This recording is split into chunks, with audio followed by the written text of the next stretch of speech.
Marwadi university మంచి భవిష్యత్తు కోసం తెలుగు విద్యార్థులు ఇష్టపడే యూనివర్సిటీ. కాల్ 9059052378 9059052379.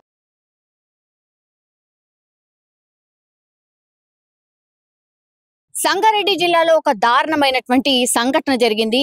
ఏకంగా తల్లి వాళ్ళ ముగ్గురు పిల్లలకు అన్నంలో విషం కలిపి పిల్లలకి పెట్టడం కాకుండా ఆ తర్వాత ఆమె కూడా తిన్నటువంటి పరిస్థితి అయితే ఉంది.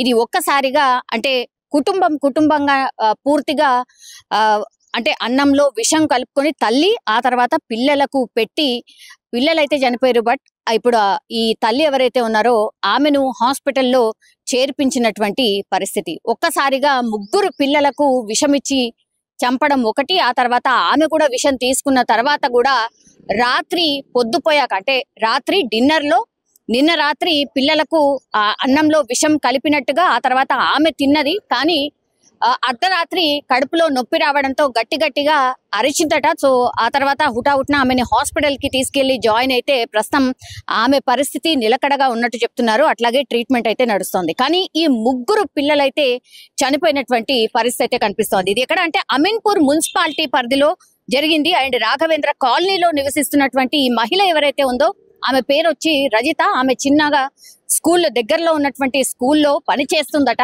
అట్లాగే వీళ్ళ పిల్లల పేర్లు వచ్చేసి సాయి కృష్ణ, మధుప్రియ, గౌతమ్. కేవలం 12, 10 అట్లాగే 8 సంవత్సరాలు పిల్లలు మాత్రమే. సో వీళ్లకు విషం పెట్టింది. ఆ తర్వాత ఈమె కూడా విషం తీసుకుంది. కానీ రాత్రి పూట పొద్దుపోయాక కడుపులో నొప్పి రావడంతో గట్టిగా అరిచింది. ఆ తర్వాత ఆమెను దగ్గరలో ఉన్నటువంటి హాస్పిటల్ కి తరలించింది. ఎవరు అని అంటే వాళ్ళ హస్బెండ్. కానీ ఆ హస్బెండ్ కి మాత్రం తెలీదు విషయం, అంటే ఇట్లా విషం తీసుకున్నట్టుగా అట్లాగే ఇదంతా జరిగినట్టుగా ఆయనకు తెలీదు. రాత్రి ఈయన ఎవరు అని అంటే యాక్చువల్లీ వాటర్ ట్యాంకర్ కి సంబంధించిన డ్రైవింగ్ చేస్తూ ఉంటారు. సో రాత్రి పూట నిన్న ఇంకో చోటికి వాటర్ ట్యాంకర్ ని తీసుకెళ్లి తిరిగి వచ్చాడు 11 గంటల ప్రాంతంలో. అప్పుడు పిల్లలందరూ పడుకున్నారు. ఆ తర్వాత భార్య తలుపు తీసింది. వెంటనే అందరూ పడుకున్న తర్వాత రాత్రి 3 గంటల ప్రాంతంలో ఆమెకు కడుపులో నొప్పి వస్తున్నట్టుగా గట్టిగా అరవడం స్టార్ట్ చేసేసరికి భర్త హుటాహుటిన దగ్గరలో ఉన్నటువంటి హాస్పిటల్లో జాయిన్ చేసిన తర్వాత ఆమె విషం అంటే విషానికి సంబంధించి ఏదో కడుపులో ఏదో ఏమంటారు ఫుడ్ పాయిజన్ ఇంకేదో అయ్యుండొచ్చు అని భావించి ముందుగానైతే ఆమె కడుపు అంతా క్లీన్ చేయడం జరిగింది. ఇప్పుడు ఆమెకు ట్రీట్మెంట్ అయితే జరుగుతోంది. అప్పుడు కానీ విషయం తెలీదు. వెంటనే మళ్ళీ ఇంటికి వెళ్ళి చూసేసరికి ఎంతసేపటికి పిల్లలు లేవకపోవడంతో అప్పుడు విషయం అర్థమై ఈ పిల్లలందరూ చనిపోయినటువంటి సిచ్యువేషన్. అప్పుడు హుటాహుటిన పోలీసులకు రావడం, ఇన్ఫర్మేషన్ పూర్తిగా వాళ్ళ తల్లిదండ్రులకు వీళ్ళ తల్లిదండ్రులకు చెప్పడం అయితే జరిగింది. యాక్చువల్లీ ఇప్పుడు ఎవరైతే రజిత భర్త ఎవరైతే ఉన్నారో ఆయనకు ఇది 2వ వివాహం. కానీ ఈ రజిత అనే అమ్మాయికి మాత్రం ఫస్ట్ వివాహం, ఫస్ట్ వైఫ్. మరి ఎందుకు విడిపోయిందో ఏంటో తెలీదు. బట్ కొన్నేళ్ల నుంచి కూడా కొంత అనుమానం అయితే ఉంది రజిత మీద. చాలా అనుమానం వ్యక్తం చేస్తూ భార్యాభర్తలు ఇద్దరు అప్పుడప్పుడు గొడవ పడేవారు.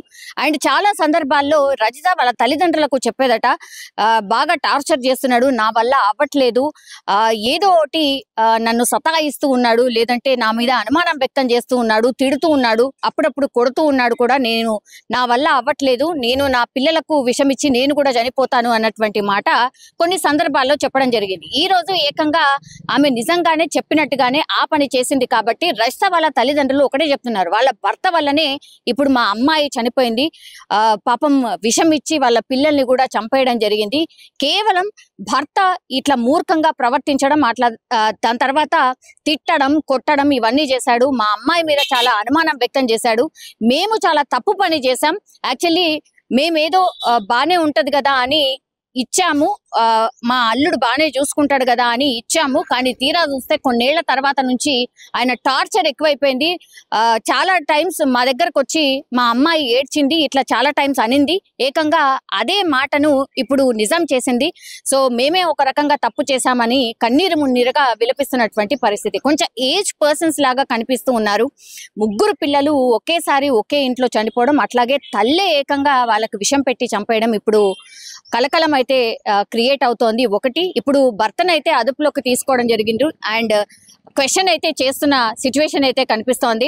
అట్లాగే తల్లిదండ్రులు అంటే రజితకు సంబంధించిన తల్లిదండ్రులు, చుట్టుపక్కల వాళ్ళందరి దగ్గర నుంచి కూడా పూర్తిగా ఇన్ఫర్మేషన్ అయితే తీసుకుంటున్నారు. పోలీసులు అన్ని కోణాల్లో దర్యాప్తు చేస్తున్నారు. ఇప్పుడు రజిత ఎవరైతే ఉన్నారో ఆమె హాస్పిటల్లో ట్రీట్మెంట్ పొందుతోంది. సో ఆమె కొంత కోలుకున్న తర్వాత ఆమె దగ్గర నుంచి కూడా స్టేట్మెంట్ తీసుకుంటారు. అసలు ఏం జరిగింది, ఇట్లా ఎందుకు చేసింది అనే దాని గురించి కూడా పూర్తిగా ఇన్ఫర్మేషన్ తీసుకునే ప్రయత్నం అయితే పోలీసులు చేస్తున్న సిచ్యువేషన్ అయితే కనిపిస్తోంది.